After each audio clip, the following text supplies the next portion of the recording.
Hi, everybody, and welcome to our very first session of the Casa Pinka Club. I'm so excited about this. Um, Casa Pinka has been one of my favorite designers for a long time. She has a great use of color, a lot of texture in her patterns. They're well written, they're edited, they're 9.5 times out of 10, they're easy to follow. And always just fun, interesting designs that aren't hard. Um, Sometimes you need a mindless project that isn't completely mindless. Um, just plain stockinette can be boring for a while, but I'm hoping that you're going to get a lot out of this. Hoping you can learn something along the way. So we're going to do two Casa Pinka patterns this year. The first one is the crown wools, which is what we're starting tonight. And then we'll switch over, which is a asymmetrical scarf, shawl, wrap, that kind of thing. And then the second half of the year in July, we'll start a blanket um, called the Glamping 2.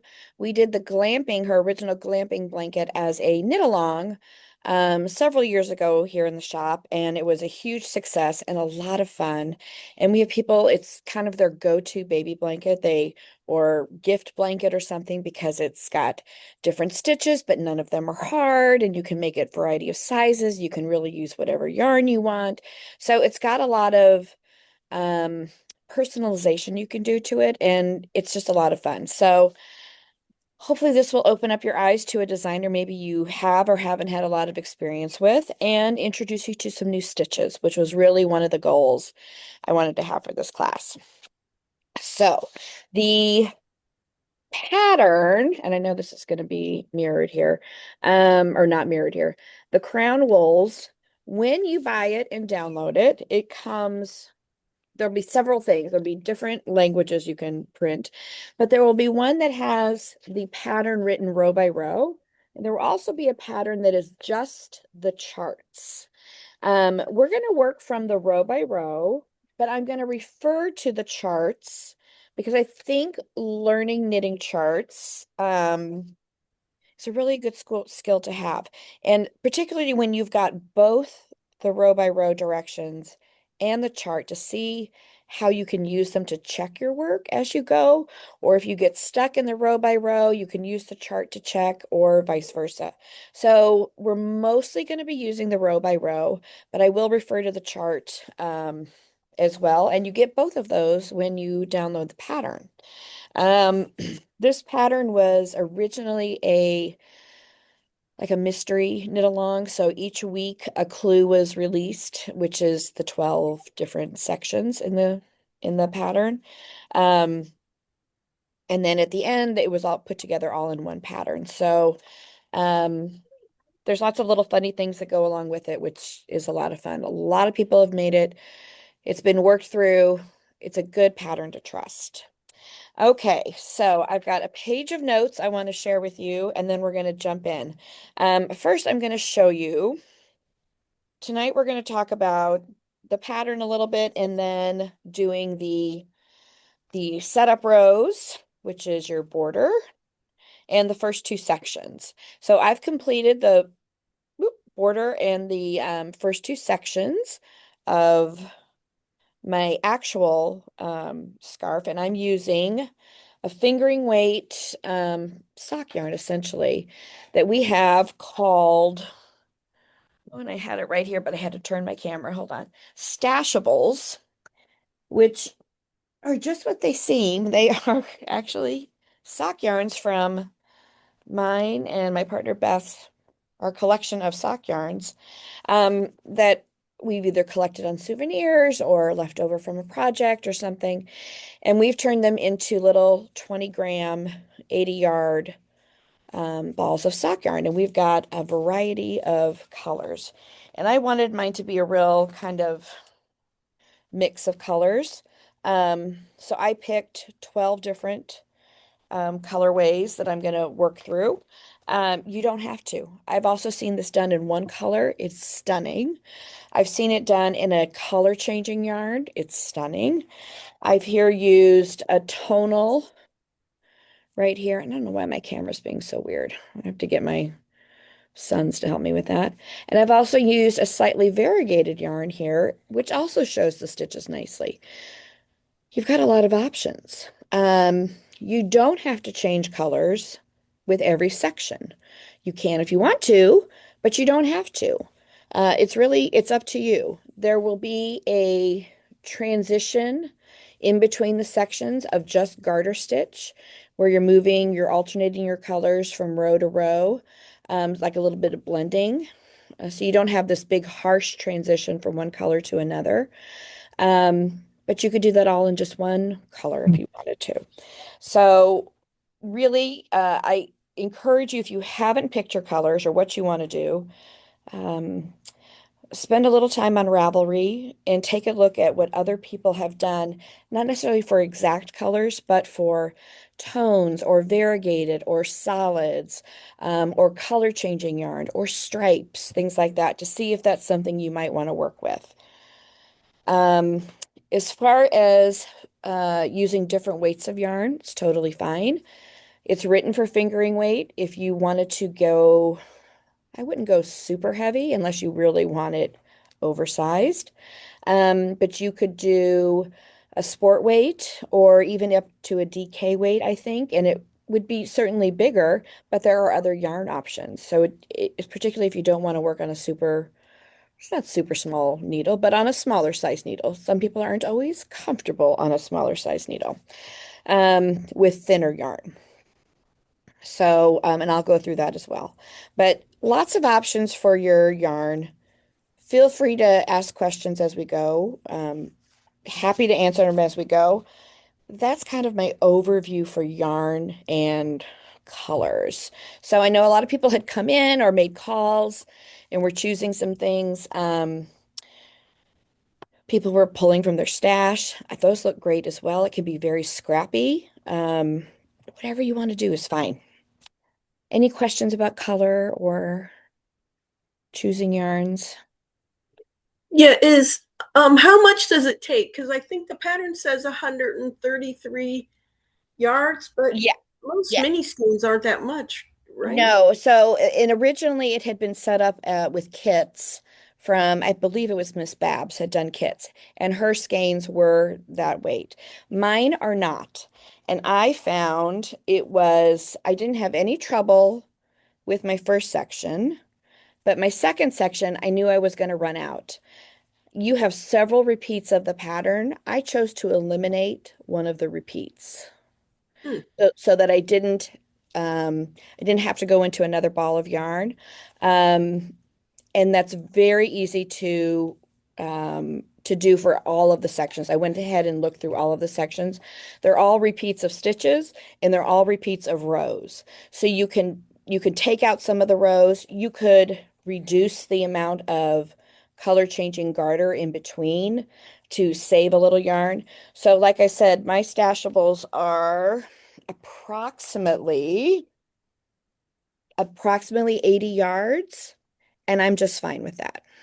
It seems to be working out just fine. Oh, You would never know that I eliminated a section in here. So, because there's so much texture going on, the sections aren't going to be all the same size anyway. So if you make one a little smaller, it's really not going to, I don't think it's going to take away from this very long scarf you're making already. There's two sizes, the smallest, and they're both 16 inches wide. So here's our width across, and I haven't actually measured mine. Um, and then you either have the option, I believe, of 72 or 84 inches long. So I am my plan is to do the 72, but if it's a little shorter than that, I'm okay with that too. It's still going to be plenty big. Does that help? yes, I thank you. also had a really hard time finding larger mini skeins, and I didn't want to have to do whole skeins of yarn to then divide them up. So, because then you end up with too much left over, and then that's how it all starts again. So we've got another mini skein from Universal called Curio. Yeah, I was Um, looking on the website and it's those just hard to tell colors when It is you, hard to tell colors. So if you ever want to, and we do this actually several times a week, people will call or email us like, "Hey, I'd really like to see these colors next to each other," because you can look online and see the blue here and see the red here, but until you see them next to each other, it's really hard. We do that all the time. We'll put colors together, take pictures, send it to you, or go on Zoom and move things around and try things. So we're always happy to do that.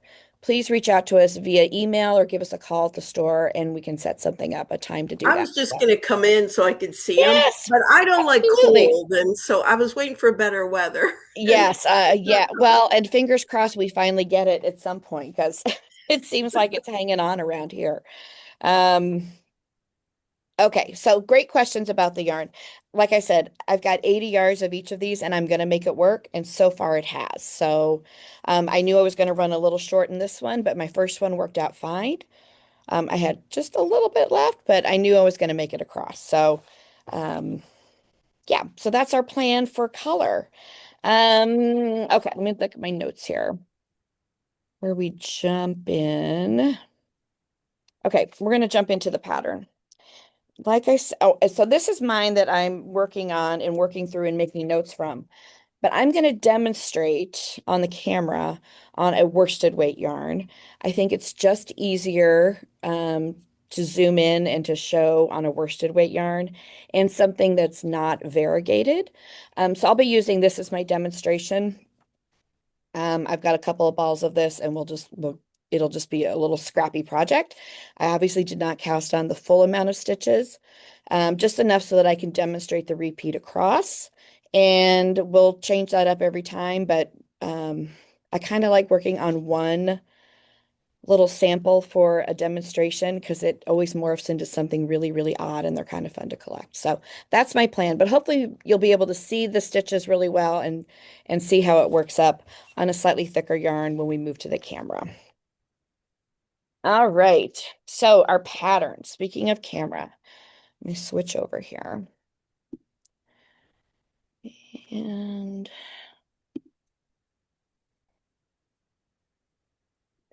big.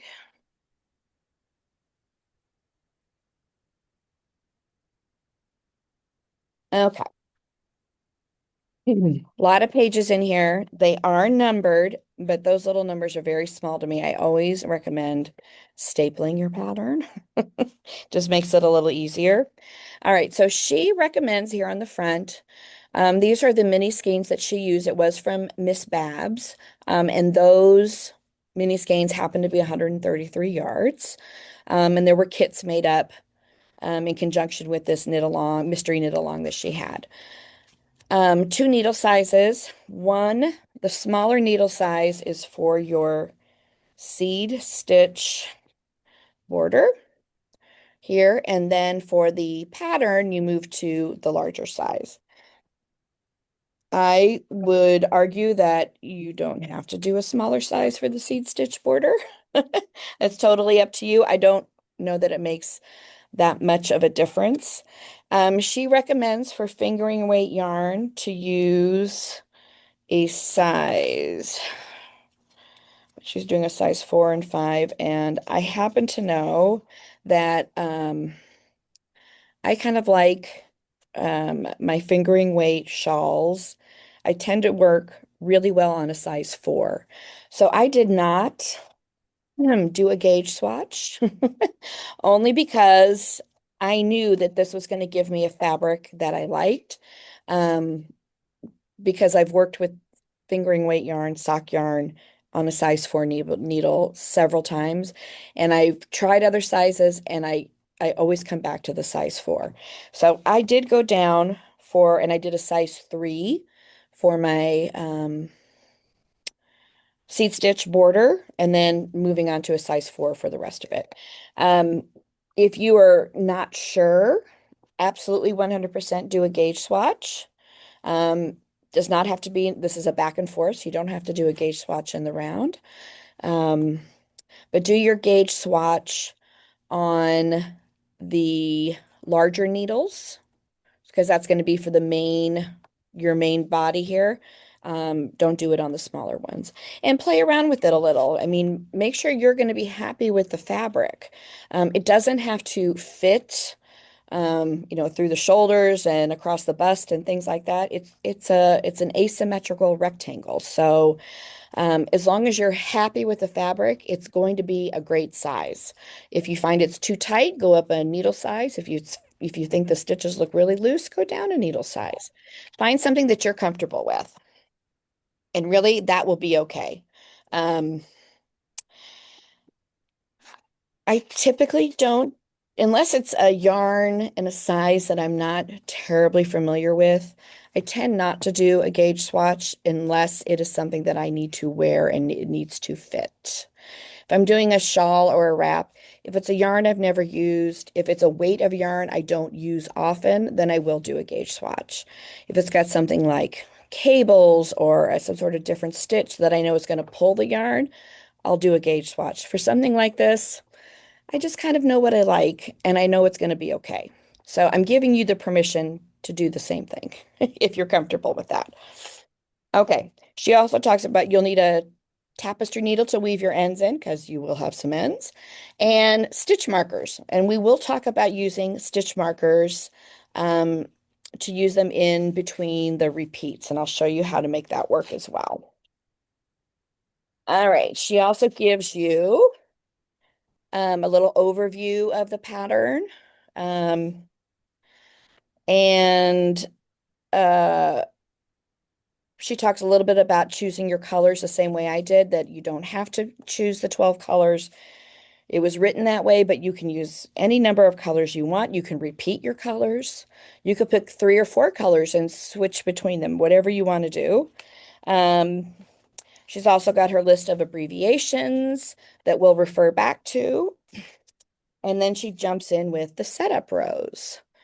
At the beginning of each section, including the setup rows, she's always going to give you some notes. And these are things that are going to happen in the row by row directions.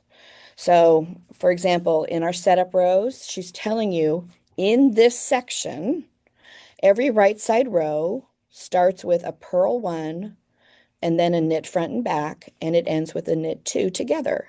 And I will tell you that direction actually carries through the entire pattern. That's how it becomes asymmetrical. The stitch count remains the same throughout the pattern. We're all going to cast on 110 stitches, and that won't ever change. We may, in certain rows, we may add stitches or take them away, but we're always going to end up with 110 at the end. Okay. Excuse me. So then in section 1, she'll have notes for that particular section as well. So just know that those are always there, and I'll cover those as we go. And then she has you jumping right in with the border. So the border it's a 7-row border done in your first color on the smaller of your 2 needles. If you choose to use 2 needles, you're going to cast on in any method you're comfortable with, 110 stitches. She does always mark right side and wrong side rows, which I love. It just helps you stay on track. And I will recommend, as soon as you've gotten a couple of rows done, I always, no matter my project, put a marker that I can only see from the right side. So if I know I'm ready to start this side and I see this, I know it's a wrong side row. If I have it the other way and I don't see it, I know it's going to be a wrong side row. So I think that's a great, just in general, habit to have. But you can't really do it till you get a couple of rows in. So once you get a couple of rows, you put a stitch marker or pin or something that you can only see from the right side. You can't see it from the wrong side. And then you'll know that that is a right side row that you're getting ready to start. Excuse me. Okay. Um, let's see. I think we're going to jump in. Begins with a seed stitch border. So I'm started it. here. And I'm going to put let me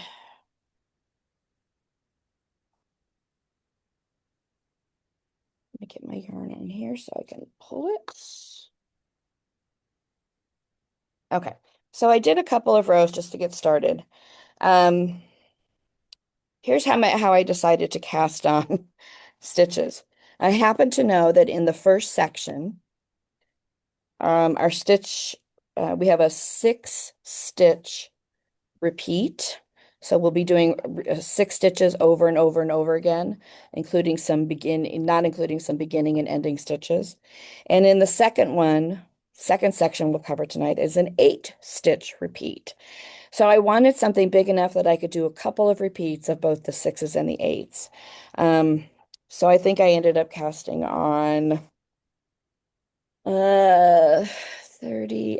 Well, I can tell you how many I cast on. 2, 4, 6, 8, 10, 12, 14, 16, 18, 20, 22, 24, 26, 28, 30. Because 6 and 8, I knew I could do 24 stitches for both of those. I could make that work for the stitch count. Plus, I knew I needed to have edge stitches. So I went ahead with 3 stitches on each end, and we'll go over that in a minute too. So I cast on 30. So you don't have to watch me go across 110 stitches before we do the next row. That's really just for me to get across a row a little more quickly. Okay, so I've done a couple of rows just to get started, but I'm going to do, and I put my marker for my right side so I can only see it on my right side. So I know I'm ready to start a right side row. And I believe this is right side row number 4. Your right side rows are always going to start with a purl 1 and then a knit into the front and back of the second stitch. So that's an increase. So we've added 1 stitch here. At the end, the last 2 stitches we're going to knit 2 together, so we're going to take it away. So we will still end up with the same number of stitches once we get across this row. But that's how you get the asymmetrical look. We're adding stitches this way, and we're taking them away on this end, and that's how you get the slant to your wrap. All right, and then, excuse me, we're going to purl 1, knit 1 all the way across. And when you're doing seed stitch, I want to be doing the opposite of what I see in front of me. So this happens to look like a purl, so I know that I need to knit it. This one looks like a knit, so I need to purl it. This looks like a purl, knit it. This looks like a knit stitch and purl it. That's how you keep your seed stitch straight. Now that's after you've done the knit front and back. So that's a really helpful tip if you have to put something down in the middle of a row. When had I done? Particularly if you're newer to this. My throat is so dry from the heaters being on. Hold on.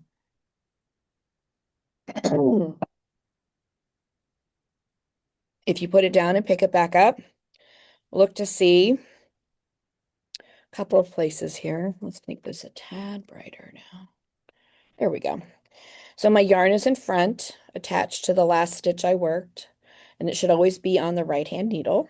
So if you put it down and pick it up, because they look kind of the same on both sides, your yarn is always attached to the last stitch that was finished, and it should always be on the right-hand needle. Now this is obviously only if you've got stitches on both needles. This was a finished purl stitch because the yarn's in the front. So I know I'm ready to knit.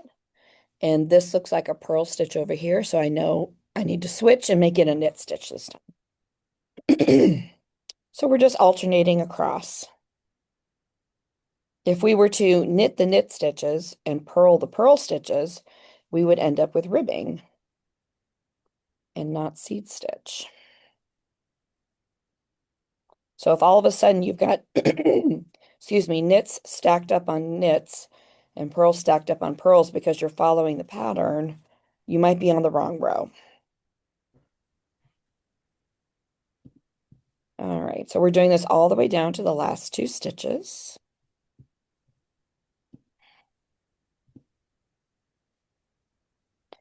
If you are newer to patterns, we're doing everything. Right. We're doing everything between the asterisks is what's getting repeated. So purl one, knit one is what's getting repeated all the way across after we did the purl one, knit front and back. So then we purl one, knit one to the last two stitches, and we're going to knit two together. So what's between the asterisks is what gets repeated. All right. So this side is starting to lean in this way. And this side is starting to lean out this way. So we're going to end up with a shawl going like that, which gives us that asymmetrical or sometimes called on the bias. And then our wrong side row, and I'm just going to do one more wrong side row, is purl one, knit one, all the way to the end of the row. Okay. Now I finished with a knit two together. On this side, it happens to look like a purl, which is fine because this is one of our edge stitches. So let me get purl one, knit one. Once I get those first couple stitches done, then I should be back in pattern. Purl on top of the knits, knits on top of the purls.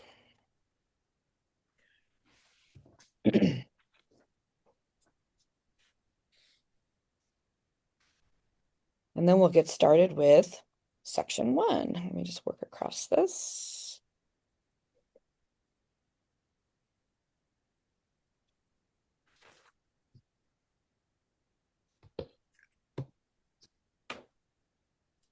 These were the only, I must have a lot of projects going because these are the only size 8 needles I could in a longer length I could lay my hands on. These are our Prim Ergonomics, and I every time I pick them up, I remember how much I really, really like these needles. They have this little bulb at the top that helps you keeps you from not splitting the yarn, and they're triangular in shape, so they don't I don't feel like I have to grip them very hard. They're very ergonomic. We still have them in, they're a European design needle, and they have not made them in a 16-inch yet. Really wish they would. We have them in 24s and 32s. I think that's the only sizes they've come out with. So all the way across on the wrong side row. And then we're going to move on to section one and our first textured stitch.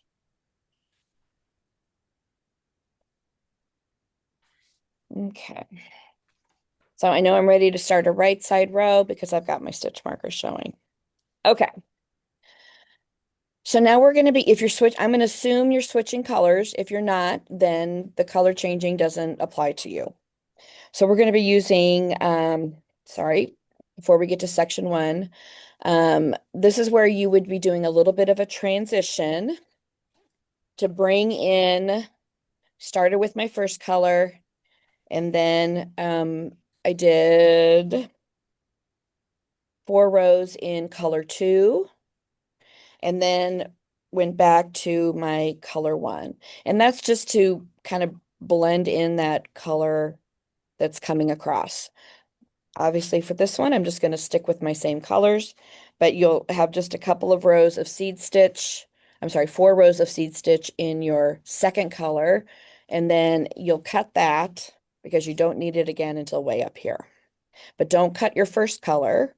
You can just carry it up the side, and then it'll be ready for you when you start right there. Okay? All right. So I am going to skip the joining of color 2. I'm going to move on here to the notes of section 1. Every wrong side row starts and ends with knit 3, which is how I got my 30 stitches. I knew I needed to have in my little swatchy thing, I needed to have 3 stitches on each side, and I needed to have something in here that was divisible by both a 6-stitch repeat and an 8-stitch repeat, which is 24, which is how I got 30 stitches across, okay? Um, that's just a little, if you ever want to change the amount that you're doing, this is how I always break it down, is what do I need and what can I make work? All right, so for those of you not using a 12 color set, a symmetrical way to change colors is after a 6-row repeat. You may also just change color when you run out of yarn or you're just bored. All right, so this is where if you were using a smaller needle, you would change to your larger needle. And we've got a 6-row repeat for section 1. And I just want to show you what it looks like as a chart.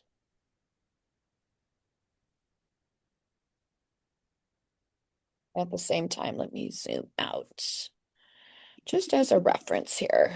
Okay. So this gives you kind of a visual representation of what's going to be happening. Right side rows begin on the right-hand side. Wrong side rows begin on the left-hand side. So we've got our design increasing over here and decreasing over here. So we get that kind of slant. And this is this is 12 rows, so 2 repeats of the 6-row repeat. So you can see how the special stitches sit on top of each other. They're a little bit offset as you work across, okay? And then we've got these 3 stitches at the beginning and the end of every wrong side row that are always knit. We'll always have a knit 2 together at the end of a right side row, a purl 1, and knit front and back at the beginning of the right side row. That does not change. You're always going to start the beginning of a right side row with a purl 1, knit front and back. You're always going to end that with a knit 2 together. Okay, so that won't ever change. There may be other notes as we go. And then if you're not familiar with charts, she gives you a little key over to the side, like a legend for a map. It tells you what all the symbols mean. And this red box is our 6-stitch repeat. So if I was deciding, if I just wanted to make a scarf in this stitch only, I could count the beginning here, count the end here, and then add as many 6s as I want in the middle to make it as wide as I wanted it to be. So we're going to be repeating these 6 stitches, which for rows 1, 2, 3, 4 are all knits, and something special happens on row 5. And then we go back and it's stockinette stitch again in between. So the special stitch only occurs on row 5 of our 6-row repeat. So we have 6 stitches and 6 rows that are going to make up this pattern. I think once we get started, it'll make a little more sense to you. Okay? So that's how that chart works. But let's go back to the written. And I want to show you how markers can work. Particularly if you are newer to doing repeats, I'm going to suggest you use the markers. And I have small markers here. Let's make sure they're going to fit. Ooh, they do not. So let me grab. I have more in the bigger size.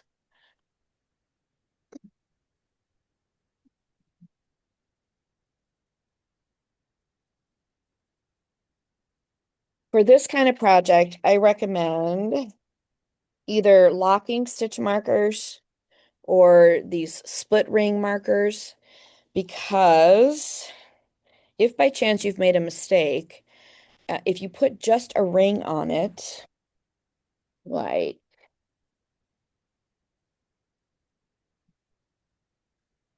whoop, sorry, there's a really big one like that, you can't move it unless you have your 2 needles together right here, okay? But with this kind or the split ring, I can move them if I've placed it in the wrong spot. Or because our pattern is going to change a little bit, you will need to move your markers, and you might find it helpful to move them before you start a new row. So for this particular pattern, I recommend the locking stitch markers, which look like this, some sort of safety pin style that you can put on.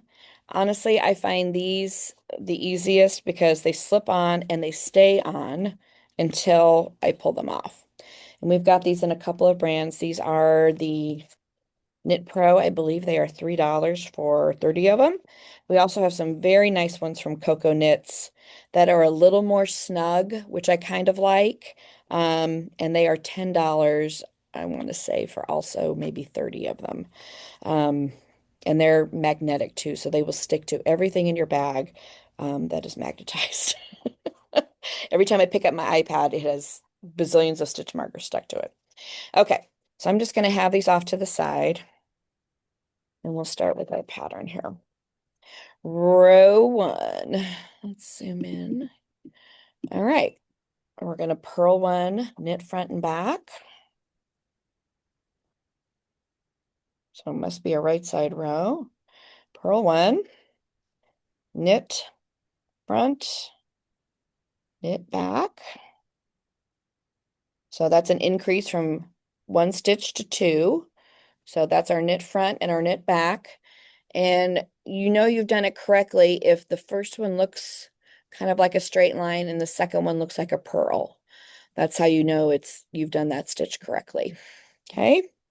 And now we're going to knit to the last 2 stitches. And I'm going to end up jumping ahead here to the textured stitch because I don't want us to run out of time.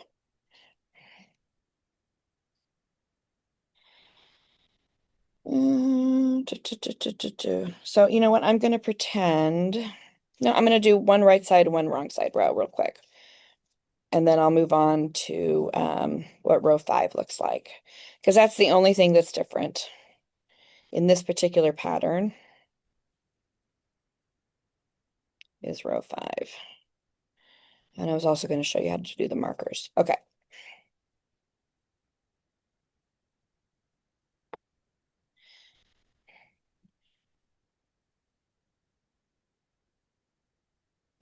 But I'll put them in on row 5 because that's really the only place you need it. Okay, get down to your last 2 stitches, knit 2 together. And as her note said, row 2, which is a wrong side row, you're going to knit 3, purl to the last 3 stitches, and knit the last 3. So it gives you a little bit of a garter edge all the way up, and that helps it lie flat. If we were just to do stockinette, knit one side, purl the other, our sides would roll in. So by having a little bit of knitting on both sides and creating garter stitch on our edge stitches, it keeps our sides from rolling in.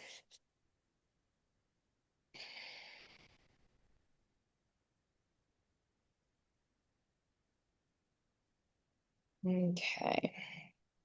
So row 3 is a repeat of row 1. Row 4 is a repeat of row 2. So there are some, I don't want to say not boring parts, but there are some really easy, mindless parts on some of these patterns because it only takes 1 row to create the stitch. Some of them are a little more involved. I'm down to the last 3, knit the last 3 stitches. Okay. So now we're going to pretend we're on row 5. Row 5 tells us purl 1, knit front and back, and knit 5. And then our repeat is PSS, which we'll talk about in a minute, knit 4, and repeat. So the PSS takes 2 stitches. So I'm going to purl 1, knit front and back, knit 5, and then my repeat starts. So if you want to use markers, and I'll explain why you might want to. This one will be my purl 1. This will be my knit front and back. And then I will knit 5. 1, 2, 3, 4, 5. And I'm going to stick a stitch marker. And then it's a 6-stitch repeat. So 2, 4, 6. Marker. 2, 4, 6. Marker. 2, 4, 6. Marker. And we do that to the last 7 stitches. Oh, hey, that didn't work. 2, 4, 6, 2. We're going to pretend. PSS, knit 3, knit 2 together. So the ending stitches will be their own kind of section. I'm all about fudging it. Now, here's why you might want to use markers for your repeats. If you get all the way across and you do something just like this, like, hey, that didn't work, then if you may not know where you made your mistake in your row. If I get to my marker and I don't have the right number of stitches to do what I want to do, I know my mistake is right here. If I wait till the end, I may not know where the mistake is. Does that make sense? So putting those markers in, when I do my PSS, so the PSS happens over 2 stitches, and then I knit 4, 1, 2, 3, 4. If I didn't have the marker there, let's say I only had 3 stitches left, I know something has gone wrong. I'm off, but I know I'm off right here, not somewhere across 110 stitches. So this, I don't know that it's in, I did not, when I did it on mine, I did not use markers on this section. I definitely did on the second section, but I want to show you how they can be used right from the get-go, because I do think they can, if you're newer to this and using repeats and you're concerned about fixing mistakes, this can really help narrow it down for you. Okay. All right. So I've put my markers in and I'm ready to start row 5. We're not going to care about the last stitches here at the end because this is my fudget one. Okay. Row 5, purl 1, knit front and back.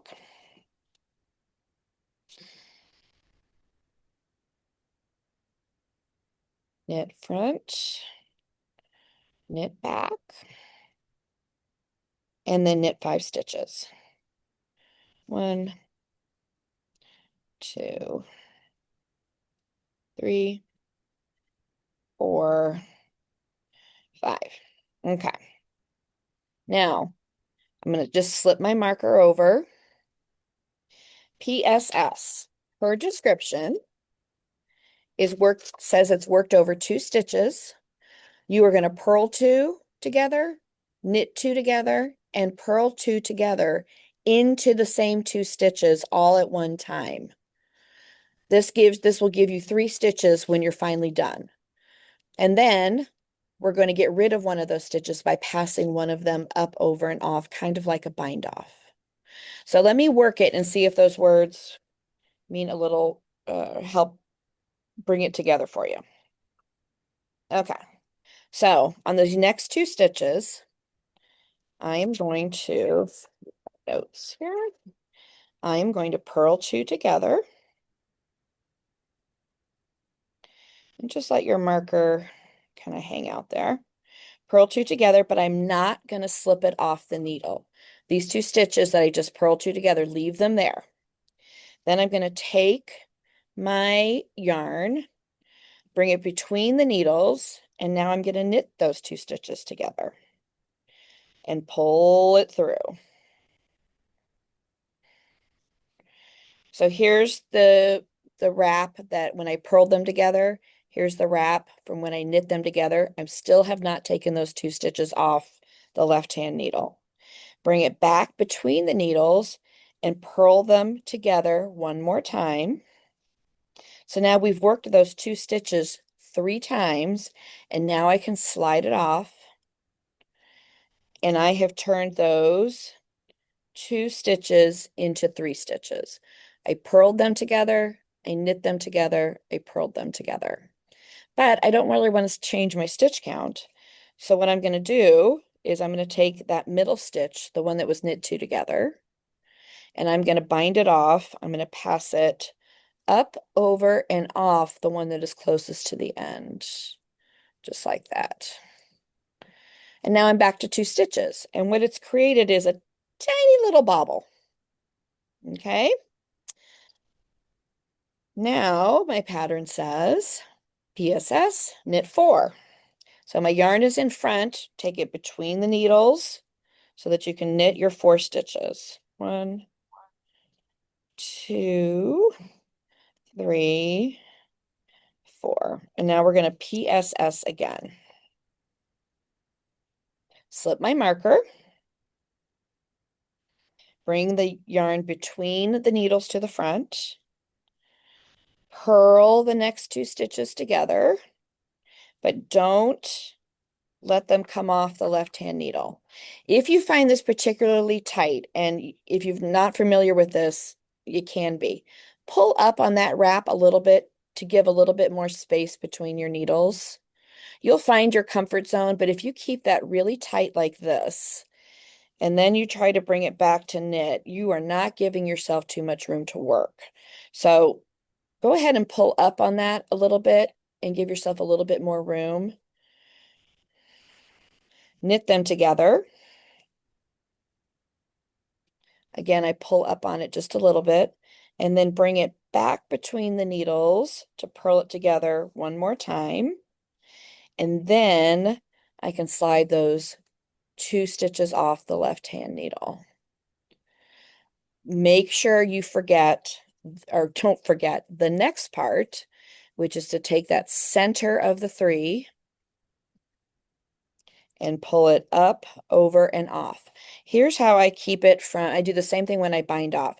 To keep this stitch from slipping off as I do that, if you pull on your working yarn, that's the last thing it really was attached to. That was the last purl 2 together. So if I pull on my working yarn, it will keep that stitch in place, and then I can loosen it back up. And I'm back to 2, back between the needles, and knit 4. 1, 2, 3, 4. Slip my marker. PSS. Purl 2 together. Knit 2 together. And purl 2 together. All into the same 2 stitches. So essentially all in the same stitch. And then slide it off. And if you forget to do this part, your stitch count coming back will be wrong because you'll end up with an extra stitch there. So I pull on my working yarn and it keeps this stitch still while I pull that one up, over, and off. Take it back between the needles and knit 4. So you'll do this all the way across to the last 7 stitches. I don't have 7, but we don't care. You'll do one more PSS. Knit 2 together. I'm sorry, purl 2 together. Knit 2 together. And purl 2 together. Pass the slips, slip that last stitch over and off. And then you'll knit 3 and then knit 2, the last 2 stitches together. So I'm going to knit 1 and knit my last 2 stitches together so that I keep that asymmetrical across. So it doesn't look like much at the moment, but now we move to our row 6, and it's a wrong side row. We're always going to knit the first and last 3 stitches, and you're going to purl all the way across. So when you come to that PSS, those stitches, whoops, they might feel a little different because they're They've been pulled a little differently. Just slip your markers.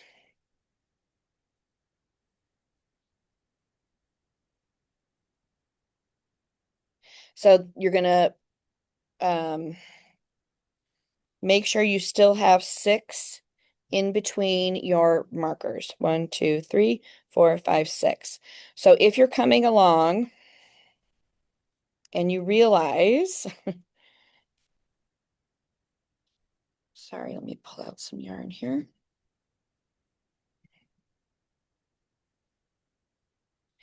I'm going to intentionally make a little mistake here.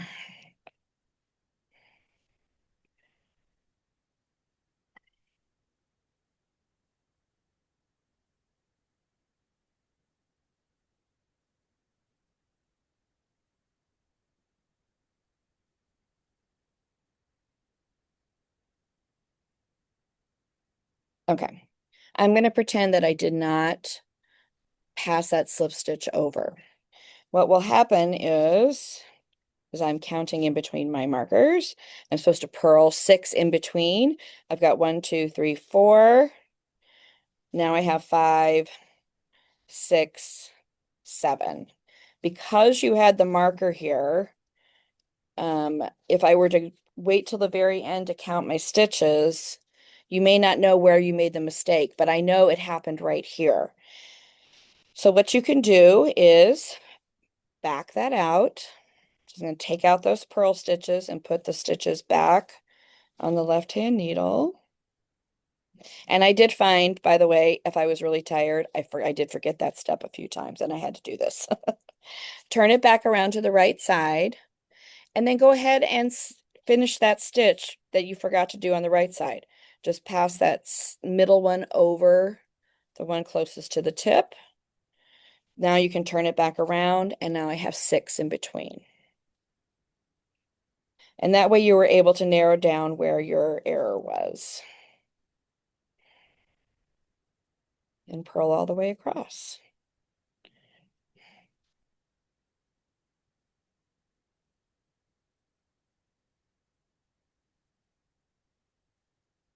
To the last 3 stitches.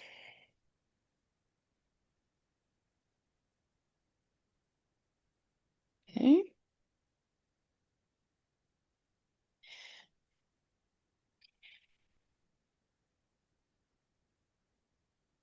And knit those last 3.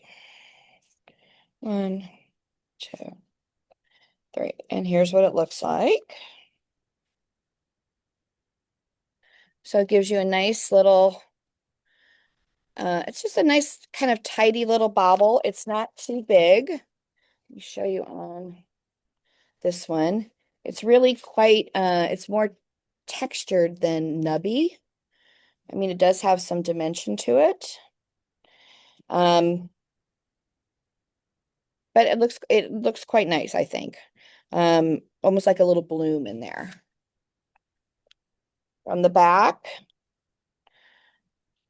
it just kind of looks like purl stitches with little bumps. So it's not a completely reversible stitch, but not all of the patterns not all of the stitches in this pattern are reversible.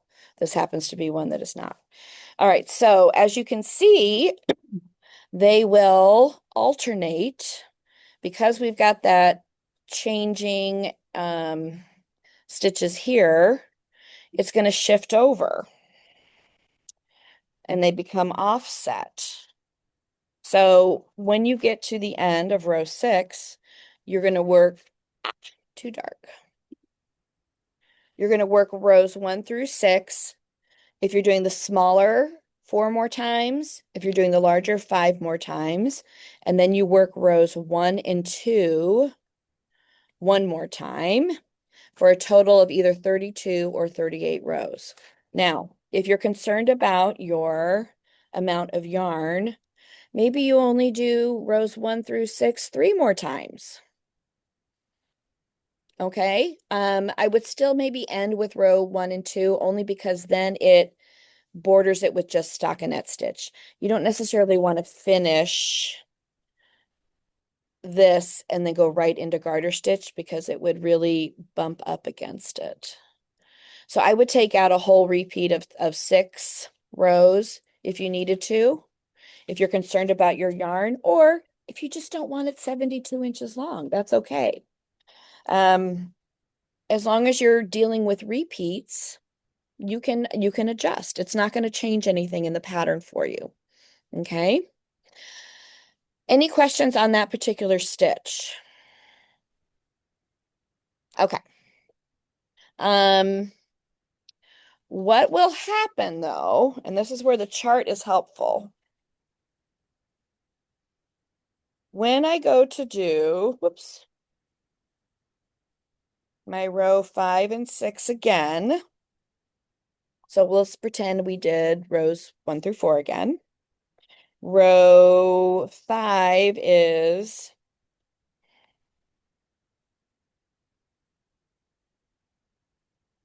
I'm not going to do it because I don't want to have to take it out. Purl 1, knit front and back.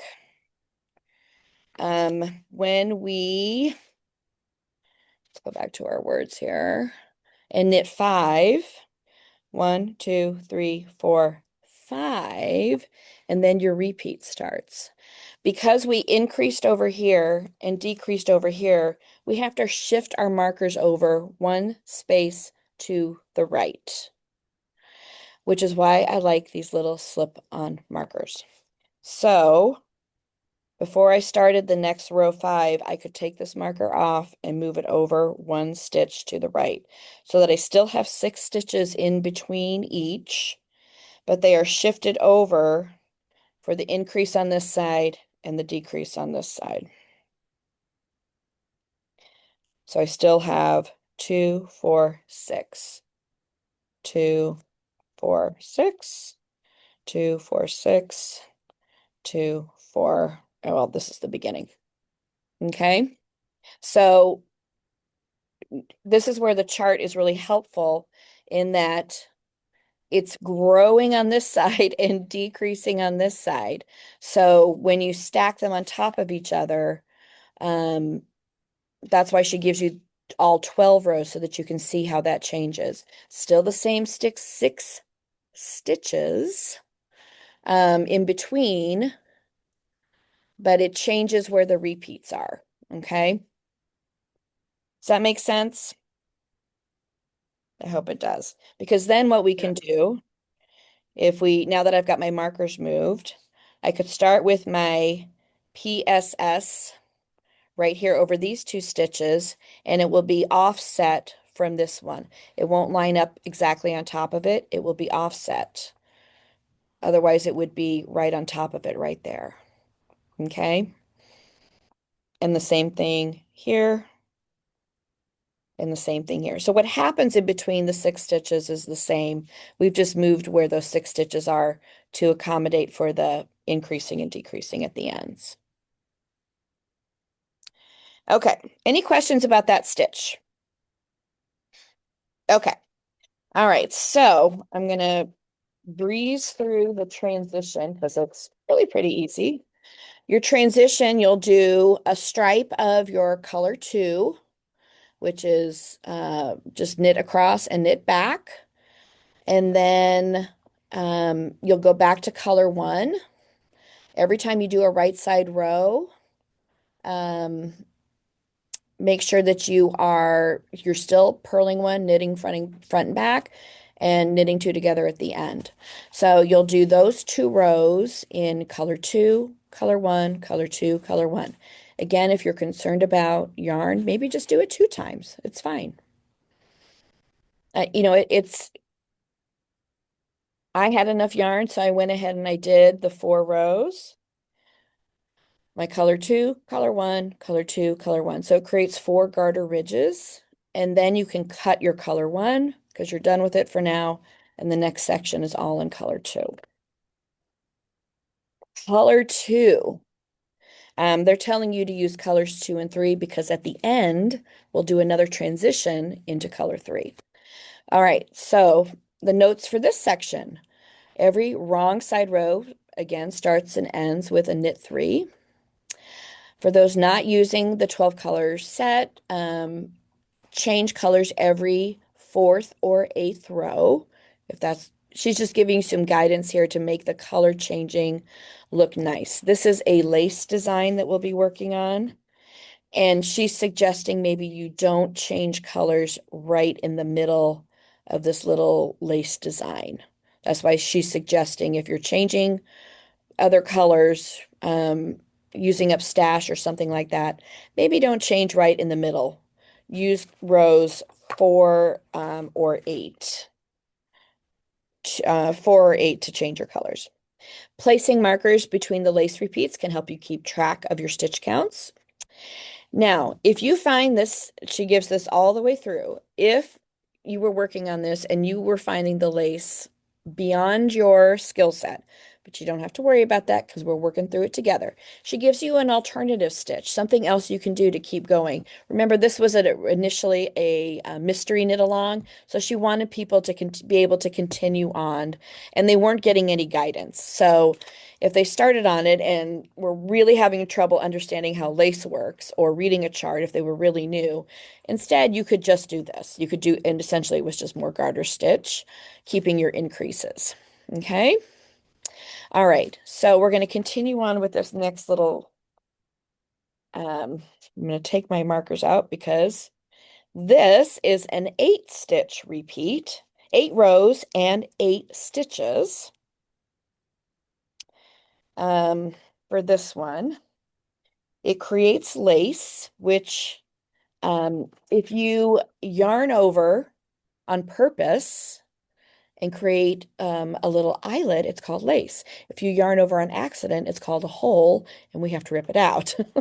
So we're going to call it lace because we're yarning over on purpose. All right. So one of the things I do like about a chart, and this is the chart for this one, is it does show you where the yarn overs and the every yarn over is going to be matched with a decrease as well because we want our stitch count to stay the same. So in the beginning, it starts with a knit 2 together and a yarn over, a knit 2 together, there's a space in between it and a yarn over. And then the second part of it is a yarn over and an SSK, a yarn over and an SSK. Those give the slants, a knit 2 together, slants to the right, and an SSK slants to the left. Now, the first time I did it, I just figured I knew what I was doing and sailed right by that these were SSKs and not knit 2s together. I still had the right holes, but it didn't look quite right. Because when you do it correctly,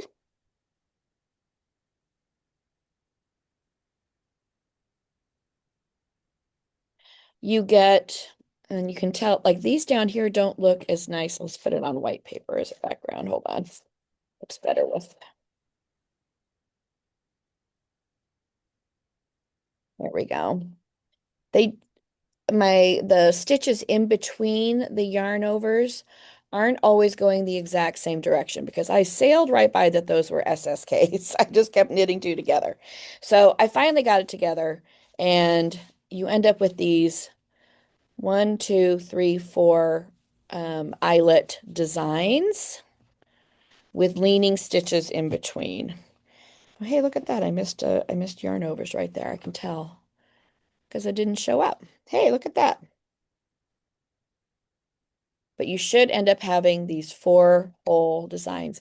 Now, I've looked at this 100 times, and that's the first time I've seen that I forgot them there. So mistakes are absolutely 100% could happen, and it really doesn't matter that much.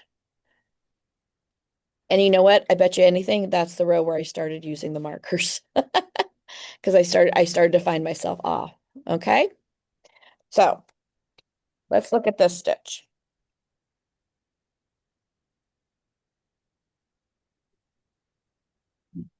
Okay. Again, it is 8 rows and it's an 8 stitch repeat in between the asterisks. So we have, and the way I can tell is because it's got 2 stitches, 4 stitches, 2 stitches together and the yarn over. Those cancel each other out. So it's 2 1, 2 plus 4 is 6, plus 2 stitches is 8. Okay, so we've got 8 stitches in between our markers. But I'm going to start with my purl one, knit front and back, and it starts right into the repeat. So I can put my markers in. And then I can count 8 stitches. So this will be my purl one. This will be my knit front and back. So when I'm done, I'll have 3 over here. And then 2, 4, 6, 8.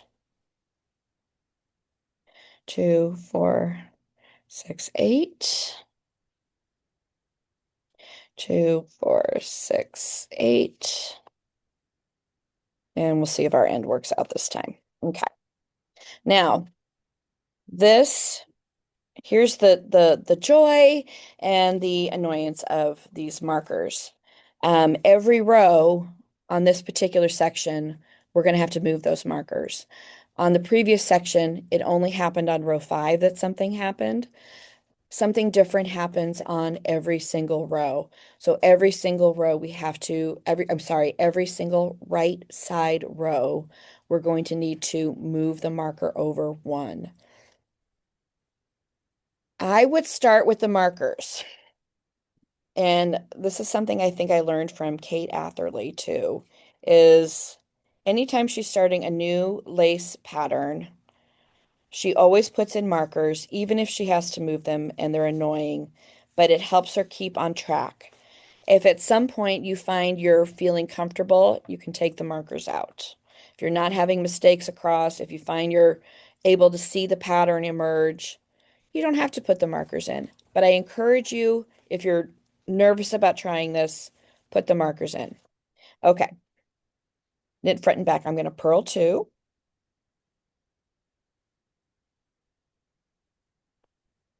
I'm going to knit 4. 1, 2, 3, 4. And then I am going to knit 2 together.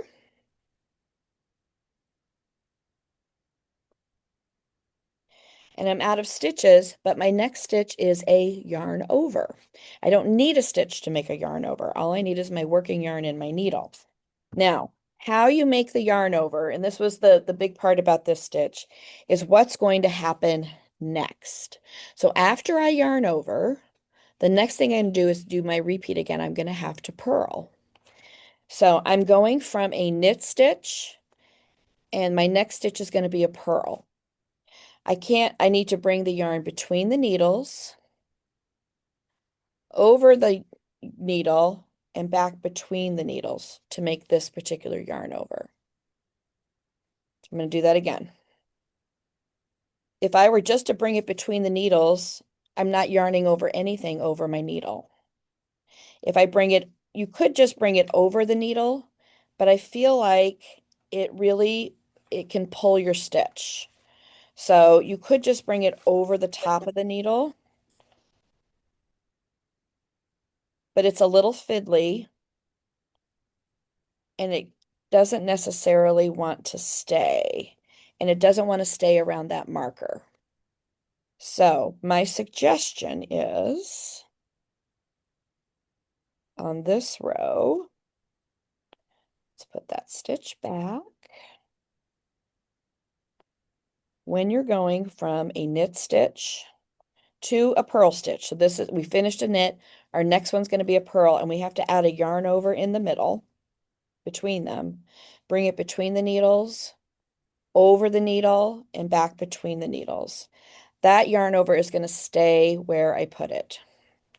Slip my marker, and then I purl 2. I'm going to knit 4.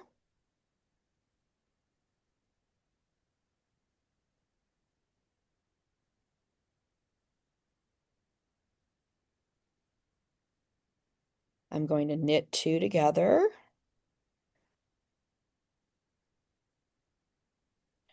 I'm going to come between the needle, over the needle, back between the needle, slip my marker, and I can purl 2. How you make a yarn over always depends if you're coming from a knit stitch, are you going to another knit stitch, or are you going to a purl stitch, or are you coming from a purl stitch and are you going to another purl stitch, or are you going to a knit stitch? Because how you get that yarn over makes a difference. Okay, between the needle, over the needle, back between the needle. So it's more of a wrap, but I find it really stays in place. So you do this, to the last 4 stitches. Hey, that worked. Purl 2, and then knit your last 2 stitches together.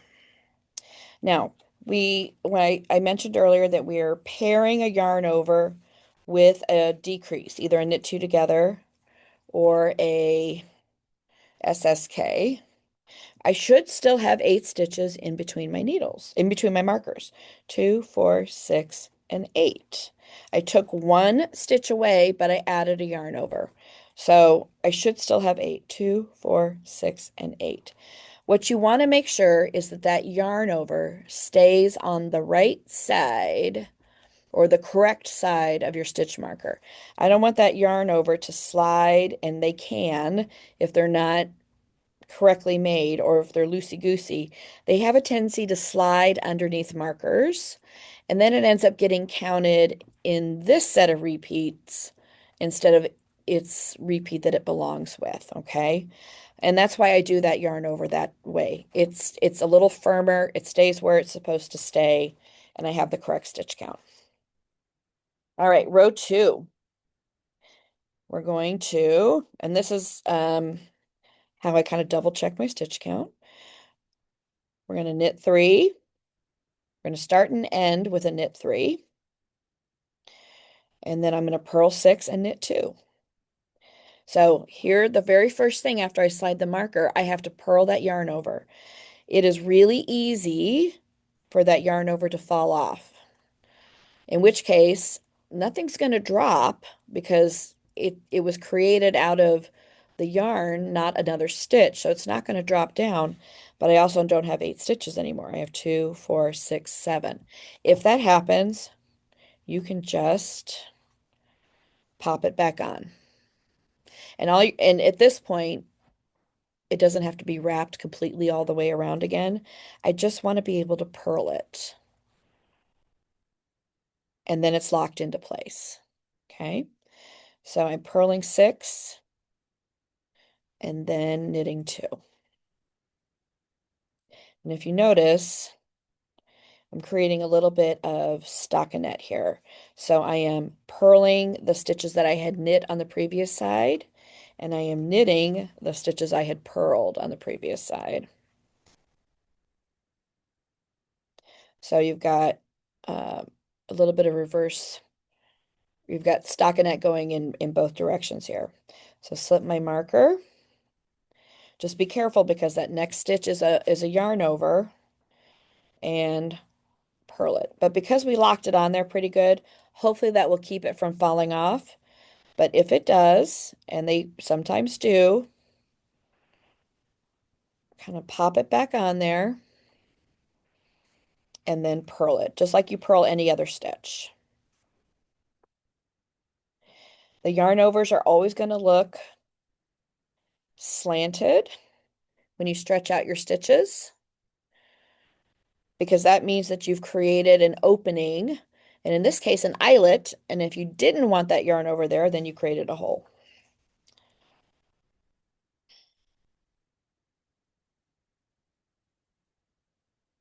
And knit the last 2. Slip my marker, purl 6. So again, if I was purling 6 and knitting 2 and my stitch count, my stitch count did not come out right, it's possible I lost my yarn over or forgot to make it. Or if I have too many stitches, maybe I didn't knit 2 together. but you know where it happened by having the markers. And then we knit the last 3 stitches. All right, now row 3. So now I've got these, we're going to call them eyelets because they're pretty and they're not holes. All right, row 3, I start with a purl 1, knit front and back, and then my repeat starts. So I've got to move all these stitch markers over 1 space. Now I've only got 30 stitches. We're going to have 110. But I say get through the first repeat of this lace and then decide if you really need them or not. I found that I really did, especially if I was tired. Okay. So now, same thing's going to be happening. We're still yarning over. We're still going to be knitting 2 together, but in different places. We're going to place an eyelet in a different place. So we're going to purl 1. We're going to knit front and back. And I know we're running a little long on time, and it won't be like that every time, only because we had to go over the pattern to begin with. So, and then this time I'm going to purl 2, purl 1, purl 2. Now I'm going to knit 3.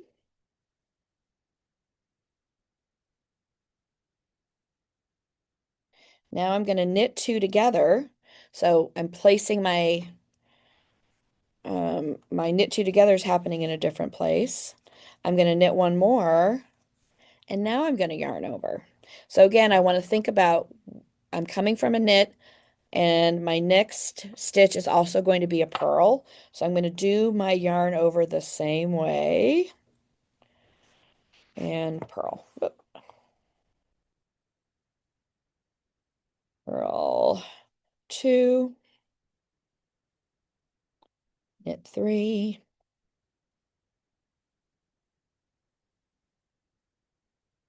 knit 2 together,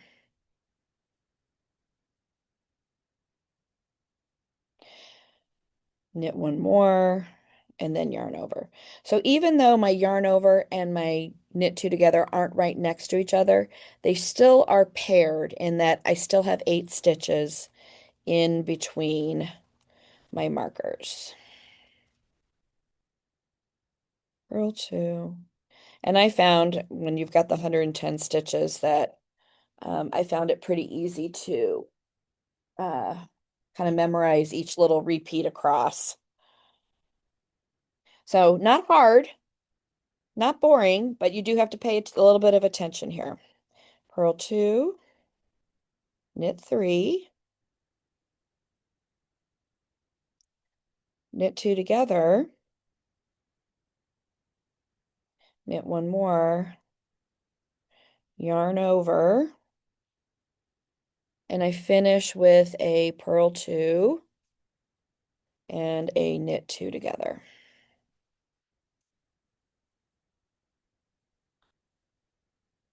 Okay.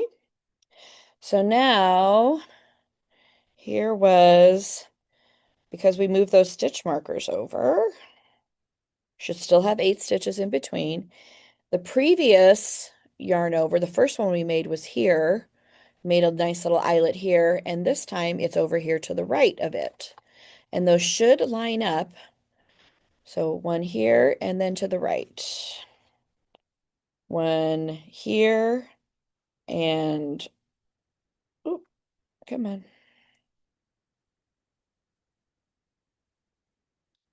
And one to the right underneath the yarn over. Okay. And again, we're going to do the same thing going back. Knitting 3.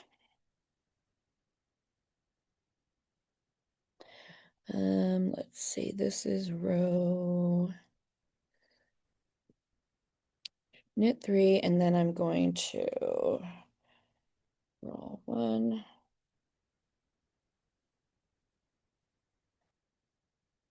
3,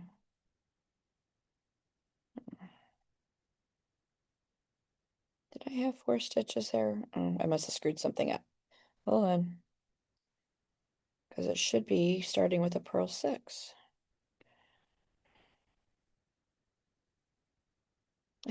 I didn't knit 2 together at the end.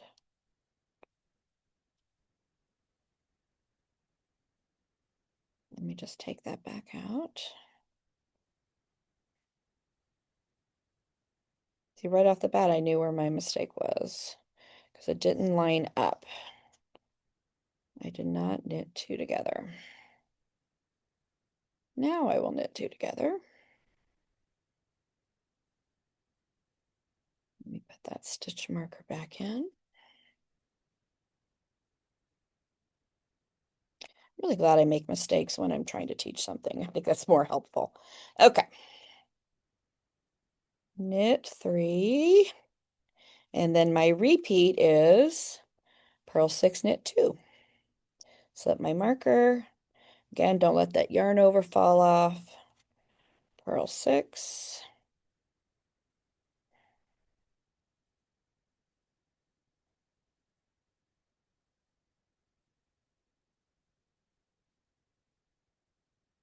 And knit 2.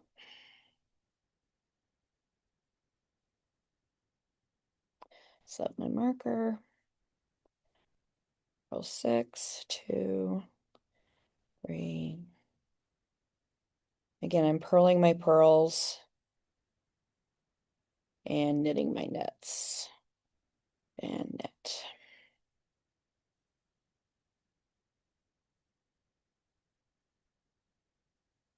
So we'll do this to the last 3 stitches and we'll knit the last 3. Okay, and then we're going to go on to row 4. I'm sorry, row 5, which I'm glad because this time it's going to be an SSK, and I want to make sure everybody knows how to do an SSK.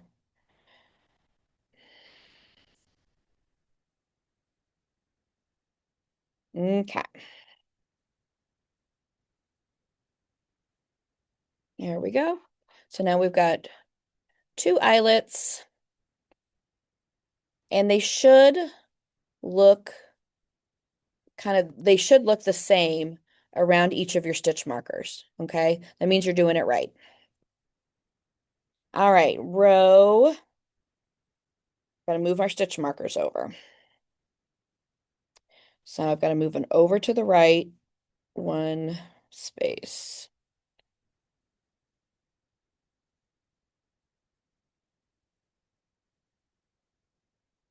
So this is the downside to the markers when you've got a pattern that adjusts like this. But the upside is, you know, where you made an error and you can be confident that you didn't make an error. All right, so start with the purl 1, knit front and back. Row 5 starts with a purl 2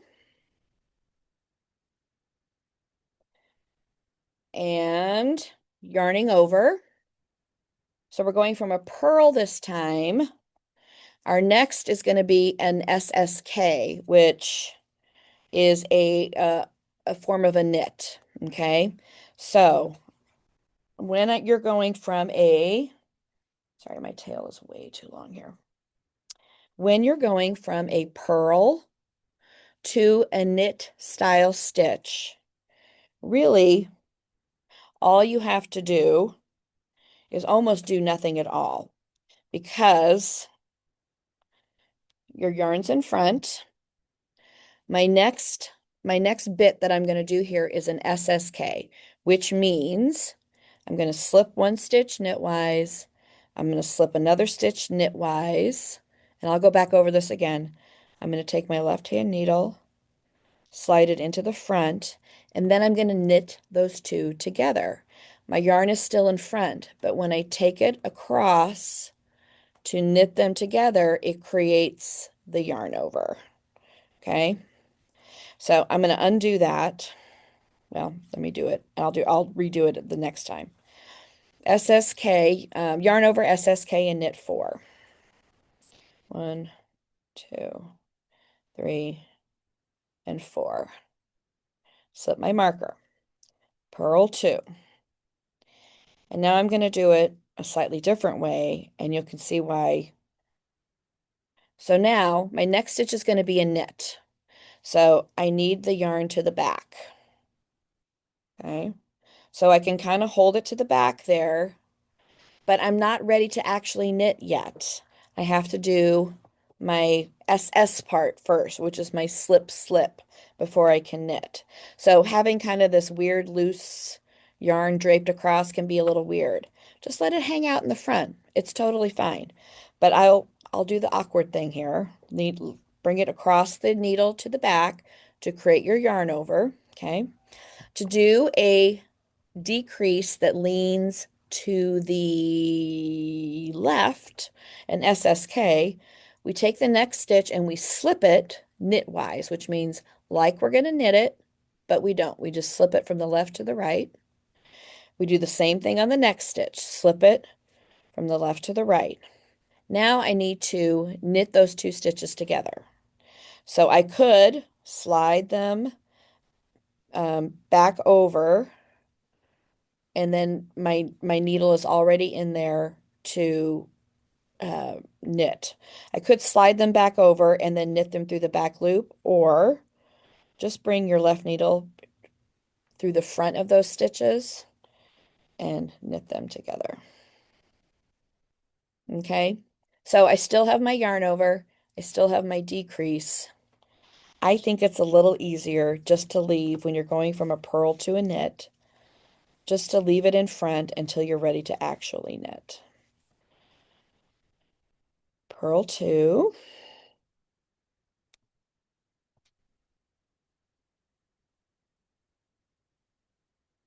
And then slip, slip, knit these two together.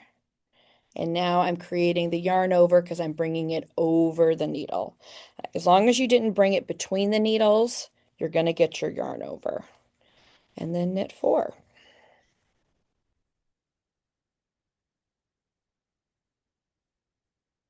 Okay. And you're going to do that all the way to the last 2 stitches. I'm sorry, 4 stitches. And this time I will remember to purl 2 and then knit 2 together.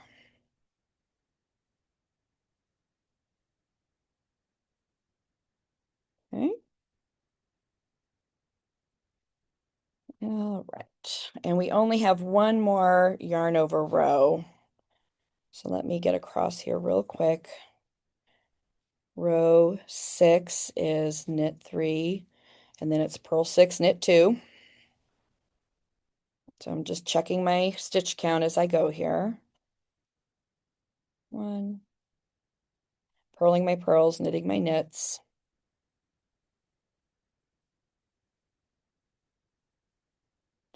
If I'm not mistaken, I think the yarn over always gets purled in this pattern.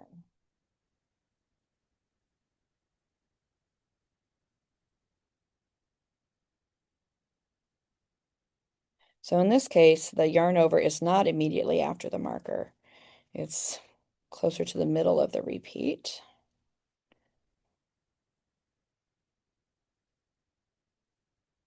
2.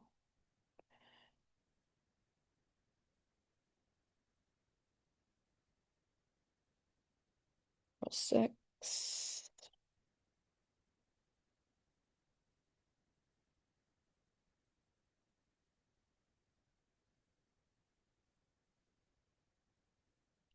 Knit 2, and then knit the last 3 stitches.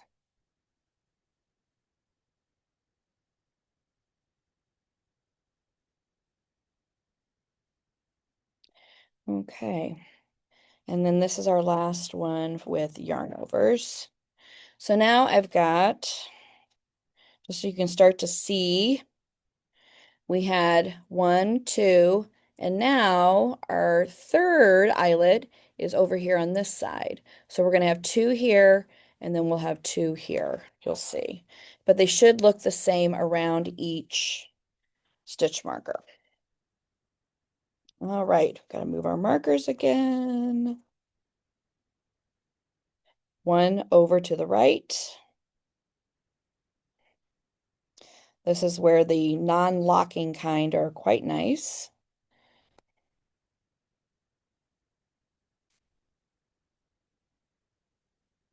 Purl one,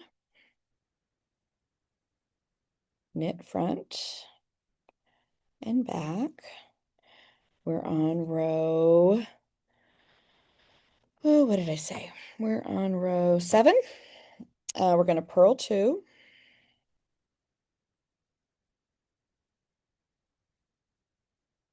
We're going to yarn over, and then we're going to knit.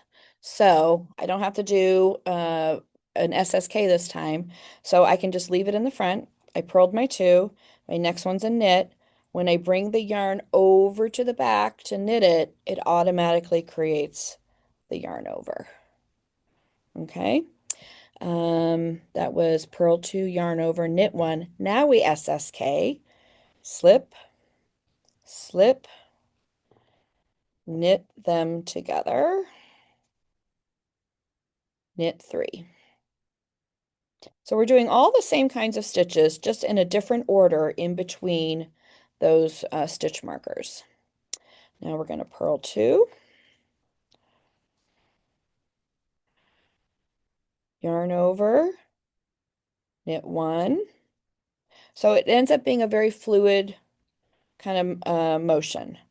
S, S, K, knit 3. But you got to know what stitch you're coming from and what stitch you're going to do the yarn over correctly. Purl 2, yarn over, so I could take it to the back and then knit 1, but that's not very fluid for me. I just put my needle in and then bring it across. It creates the yarn over. S, S, K, and knit 3.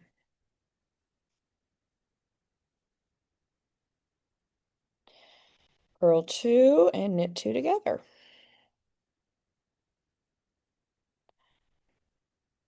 I'm going to real quick work across the wrong side row just to close up the yarn overs. So it's knit 3 and then purl 6, knit 2. Oop, and I already lost a stitch. Let's try that again.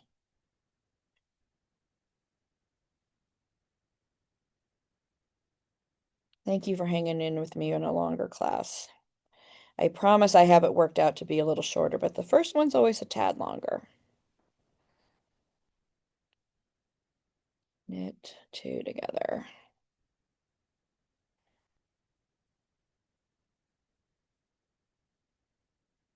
As I'm working back, are there any questions about this particular stitch, the lace or the yarn overs or the markers? Oh, you guys are good. You'll have questions. So as I'm working back across here, you can, if you're local, obviously come in anytime. If you're not local, or you just feel like it could be answered via the phone or an email, if you want to email me, put in the subject line of the email, and our email is info@aroundthetableyarns.com. Put Casa Pinka Club or the Crown Wools in the subject line, and that will make sure that that I see it immediately. And if anybody else is checking email, they'll make sure that I see it in case it won't get missed that way. Okay. And then I can always call you back, or we can hop on Zoom and work through whatever, if I can demonstrate something for you or answer a question. Always happy to do that. The goal is to be successful. So whatever that takes, we're happy to do it. And if you're coming in, um, really just about anybody here could help you. Megan is the only one who really solely does crochet She does knit a little bit, but some of this might be out of her comfort zone, but there's almost always someone else here besides Megan as well. So, all right. So now we have a little 4 eyelet lace design. So the first one and the last one stack up, and these two are a little bit offset, but to the side, but they should look the same all the way um, around your markers. Okay. Now it will, so that is the 8 rows that you will then repeat either 3 or 4 more times. I believe I did mine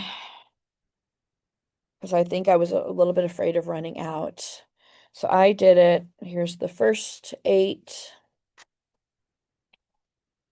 Let's put this behind. The first 8, second 8, third 8. And I did a little bit of I did the first 2 rows there. And I was fine with that. Once I realized I was going to run out of yarn, I pulled it back to where I felt comfortable. But I could have just done, I did more repeats than I really needed to since I was doing the small. I finally got those markers in the right spot. I really wanted to work through it.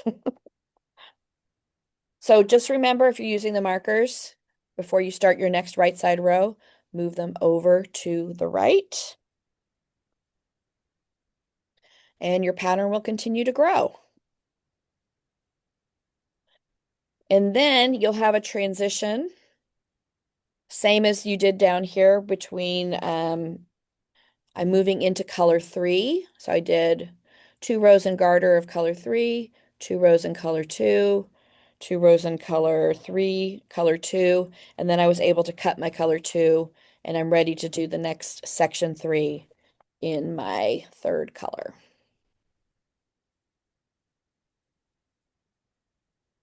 So I think we should be able to get through 2 sections because we won't have to go through the pattern so much in each.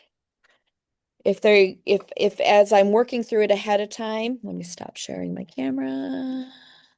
Because I'm working through them ahead of time, if I find that one is maybe a little more labor intensive, maybe we'll adjust the schedule a little bit and pair things up a little differently, but I'll always let you know if that's the case. So, um, that's the plan. Any questions?